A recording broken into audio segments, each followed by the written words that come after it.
আসসালামু আলাইকুম রহমতুল্লাহি বরকাতুহ। আশা করি সবাই ভালো আছেন। আলহামদুলিল্লাহ। আমি মোহাম্মদ আরিফুজ্জামান মিথুন, বাংলাদেশের একজন নাগরিক। আমি সবার কথা চিন্তা করেই মাঝে মধ্যে বলি। কেন বলি? আমার কাছে মনে হয় যে আমার বলা উচিত। তাই আমি বলি। বিনিময়ে কী পাবো সেটার জন্য কখনোই চিন্তা করি না। দেখুন, দেশটা নতুনভাবে এই অস্থায়ী সরকার যেভাবে নিয়ন্ত্রণ করছে, হ্যাঁ, তারা করছে, তারা চেষ্টা করছে, সাধ্যমতো চেষ্টা করছে। কিন্তু তারা হয়তোবা যেভাবে হওয়ার কথা ছিল সেভাবে হচ্ছে না। বাট হবে ইনশাল্লাহ। অনেকগুলো অন্যায়কে কিন্তু রোধ করা যাচ্ছে। অনেকগুলো জায়গায় কিন্তু কথা বলা যাচ্ছে। সো তাদেরকে কিছুটা সময় আপনাকে অবশ্যই দিতে হবে। আবার যদি কোনো দল, রাজনৈতিক দল যদি আবার দেশের শাসন ক্ষমতায় চলে আসে, তারা কিন্তু আবার একই কাজ করবে। কারণ স্বাধীনতার পরে এ পর্যন্ত যা হয়েছে ঠিক দলগুলো যেমন চেয়েছে তেমনই হয়েছে। কিন্তু জনগণের উন্নয়ন কিন্তু সেভাবে হয়নি। এটা আমার জন্মের পর থেকে আমি দেখে আসছি। তো এখন এই যে আমাদের দেশে যে প্রতিদিন প্রতিনিয়ত প্রতিদিন কোনো না কোনো ঘটনার তৈরি হচ্ছে এবং এটা কিন্তু অবশ্যই উদ্দেশ্য প্রণীত। কেউ না কেউ এটা করছে। কে করছে? আপনাকে বুঝে নিতে হবে কারা করছে। কারণ কেউ চায় না এই দেশের মানুষ ভালো থাক। কেউ চায় না এই দেশের মানুষ সুন্দরভাবে বেঁচে থাক। কেউ চায় না এই দেশের মানুষ বিভিন্ন রকম ধর্মের মানুষ নিয়ে সুন্দরভাবে থাক। কোনো ধর্ম কিন্তু কোনো ধর্মের জন্য প্রতিদ্বন্দ্বী নয়। কারণ মুসলমানরা মুসলমানদের মতো ধর্ম পালন করে যাচ্ছে। অন্য ধর্মের মানুষজন এই দেশে খুব সুন্দরভাবে আছে এবং তাদের প্রতি কোনো কিন্তু অ্যাটাক করা হচ্ছে না। কারণ এই দেশটা এমনভাবে তৈরি যে এই দেশের প্রতিটা মানুষ কিন্তু সবার প্রতি অনেক বেশি সহনশীল। তো এই যে ইসকনের ব্যাপারটা, তারা যে উগ্রবাদী চিন্তাভাবনা করছে, তারা দেশের পরিস্থিতিকে নষ্ট করার চেষ্টা করছে এবং তারা চাচ্ছে যে ইন্ডিয়া থেকে কোনো সাপোর্ট আসুক, একটা বিশৃঙ্খলা তৈরি হোক, অন্য দেশের মানুষ আমাদেরকে আলাদাভাবে দেখুক যে একটা উগ্রবাদী দেশ। এই ধরনের অনেকগুলো চেষ্টা করে যাচ্ছে। বাট আপনি এই দেশের নাগরিক হয়ে যদি আমরা সবাই যে নাগরিক, সেক্ষেত্রে আমাদেরকে প্রোটেক্ট করতে হবে। প্রতিটা অন্যায়কে আমাদেরকে মোকাবেলা করতে হবে। যদি না করেন, আজকে যদি আপনি কথা না বলেন তাহলে কী হবে জানেন? একদিন আপনি বিপদে পড়বেন, আপনার পাশে কিন্তু কেউ এসে দাঁড়াবে না। এটাই হচ্ছে বড় জিনিস। আরে ভাই, আপনি এই দেশের মানুষ, ঠিক আছে? আপনি হন মুসলিম হন, বৌদ্ধ হন, খ্রিস্টান হন, হিন্দু হন, আপনার সঙ্গে তো কারোর বাঁচতেছে না।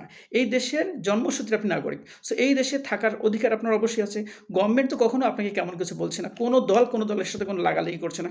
তবে কেন উস্কে দিচ্ছেন? আজকে যদি আপনি এই দেশ থেকে চলে যান, আপনাকে উইদাউট ভিসাতে কোনো দেশ নিবে?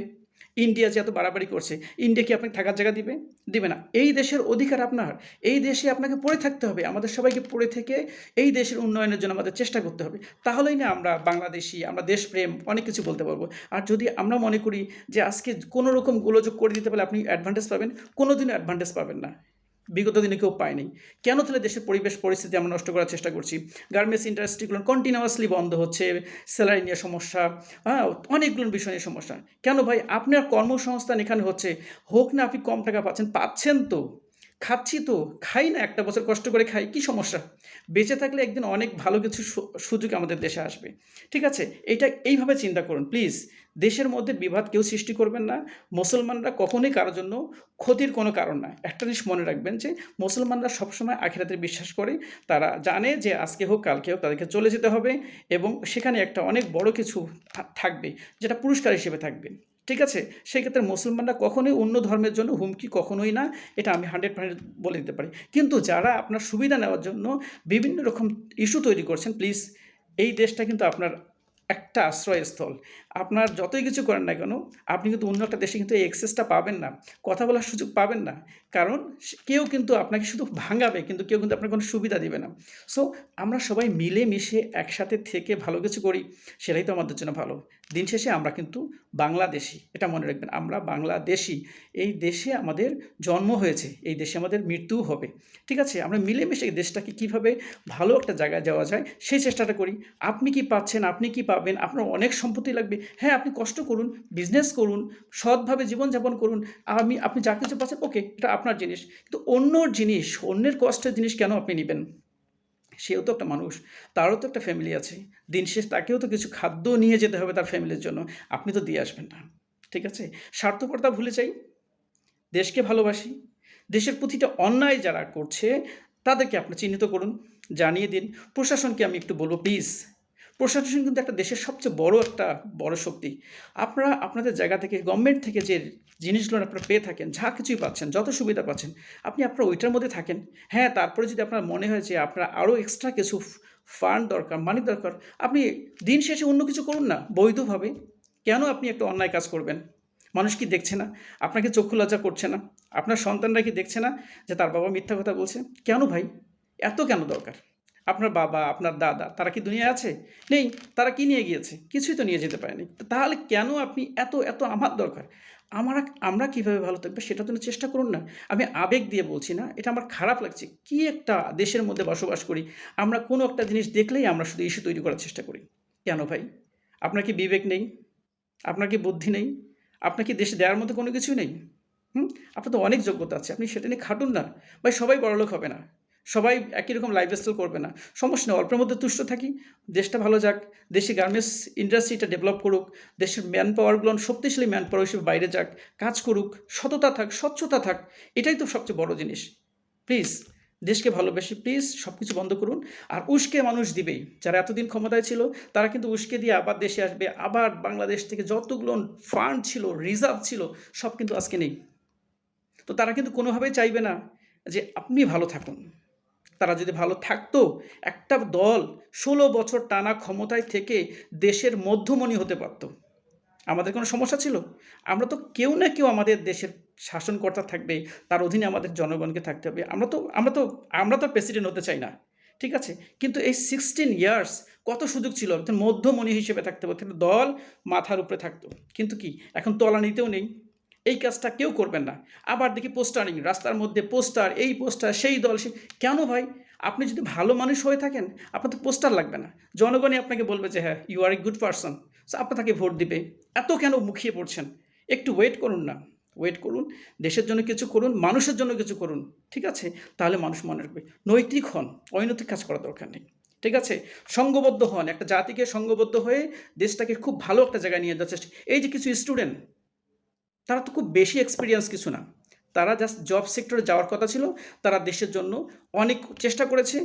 তারা করতেছে, তারা চেষ্টা করতেছে অন্যায়গুলো বন্ধ হয়ে যাক। এটাই তো। তারা তো এর থেকে বেশি কিছু চাচ্ছে না। তাদেরকে কেন ফুসলিয়ে দিচ্ছেন? এই স্টুডেন্টদের পাশে দাঁড়ান না। পাশে দাঁড়িয়ে থেকে তাদেরকে সহযোগিতা করুন। নিজের অন্যায়গুলোকে ভুলে যান। অনেক হয়েছে। আর না, এই দেশটা সবার বেঁচে থাকার অধিকার আছে। একটা রিক্সাওয়ালা কষ্ট করে। ঠিক আছে? তার কষ্টটাকে মূল্যায়ন করুন। একটা ভ্যানওয়ালা তার কষ্টটাকে মূল্যায়ন করুন। আর আমি সবাইকে বলি যে ভাই এই যে আপনারা রাস্তাঘাটে এসে এই আন্দোলন করছেন, সেই আন্দোলন করছেন, প্লিজ একটু, একটু ধৈর্য ধারণ করুন। অবশ্যই ভালো কিছু আসবে। অবশ্যই ভালো কিছু আসবে, তার জন্য সময় দিতে হবে এবং ঐক্যবদ্ধ থাকতে হবে। অন্য কোনো দেশ আমাদেরকে নিয়ে যেন মাথা ব্যথার কারণ না হয়ে দাঁড়ায়। আমরা আমাদের দেশকে ভালোবাসি, আমরা আমাদের দেশের ডেভেলপমেন্ট করব। আমরা এখানে কর্মসংস্থান সৃষ্টি করব, এখানে আমাদের প্রতিটা মানুষ ভালো থাকবে। স্বচ্ছতার সাথে আমরা প্রতিদ্বন্দ্বী করব অন্য কারোর সাথে। আমরা দেশের মানুষের জন্য প্রতিদ্বন্দ্বী করার কোনো যৌক্তিকতা নেই। ভাই আমি আবারও বলি প্লিজ একটু কেয়ারফুলি চলুন আর সবাই সাবধানে থাকবেন। বিভিন্ন ইস্যু তৈরি হবে। এই ইস্যু নিয়ে একদম সবাই মনে করবেন না যে এটা থেকে আপনাকেই কিছু করতে হবে। দেশে সেনাবাহিনী আছে, তাদের প্রতি আমাদের 100% আস্থা আছে। তারা অবশ্যই জনগণের পক্ষেই থাকবে। সো তাদেরকে আপনারা উস্কে দিবেন না, তাদেরকে আপনারা এক্সাইটেড করবেন না। তারা তাদের মতো কাজ করুক, তাদেরকে হেল্প করি। ঠিক আছে? আর নতুন কী করা যায় দেশকে নিয়ে সেটা নিয়ে চেষ্টা করি এবং গার্মেন্টস ইন্ডাস্ট্রিকে অবশ্যই ভালো একটা জায়গায় নিয়ে আসতে হবে। তাহলে দেখবেন যে আপনার আন্ডারে এতগুলো মানুষ আছে, তারা ভালো থাকবে, আপনি ভালো থাকবেন, দেশ ভালো থাকবে এবং দিন শেষে সুনাম হবে আপনার যে আপনি দেশের জন্য কিছু করেছেন। যুদ্ধ তো এখন নেই। যুদ্ধ করতে গেলে বাংলাদেশের 90% লোক যুদ্ধ করতে যাবে না। কারণ আমরা সবাই কিন্তু স্বার্থপর। নিজেরটা বুঝি। ঠিক আছে? সেইজন্য বলি এখন যেহেতু যুদ্ধ করার প্রয়োজন নেই, দেশকে ভালোবেসে কী কাজ করা যায়, কী ইনভলভমেন্ট করা যায়, কোন জায়গাতে আমাদের অ্যাক্টিভিটিস আছে আমরা সবাই মিলে করি না?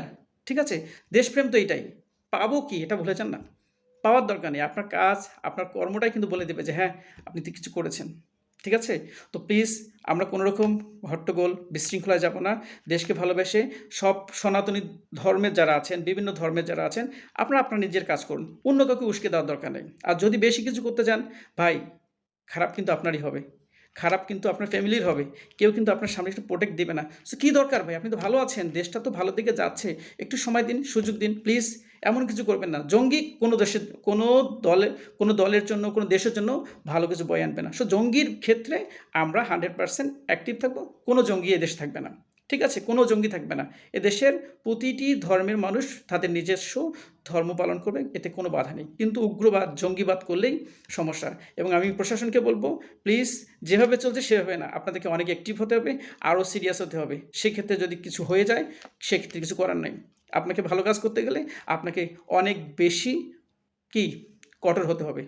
ঠিক আছে? ধন্যবাদ সবাইকে। মহান আল্লাহ তাআলা সবাইকে ভালো রাখুক, সুন্দর সুস্থ থাকুক। আমাদের দেশ এগিয়ে যাক। আমাদের দেশ পুরো বিশ্বের কাছে মাথা উঁচু করে দাঁড়াক, দেখিয়ে দিক বাংলাদেশ একটা সুন্দর রাষ্ট্র। এদেশের মানুষ শান্তিপ্রিয়, এখানে শান্তিতেই বসবাস সব মানুষ করে। আর মানুষের কথা আমরা শুনব না। তো ধন্যবাদ। আল্লাহ হাফেজ। আমাদের দেশ দীর্ঘজীবী হোক। আল্লাহ হাফেজ।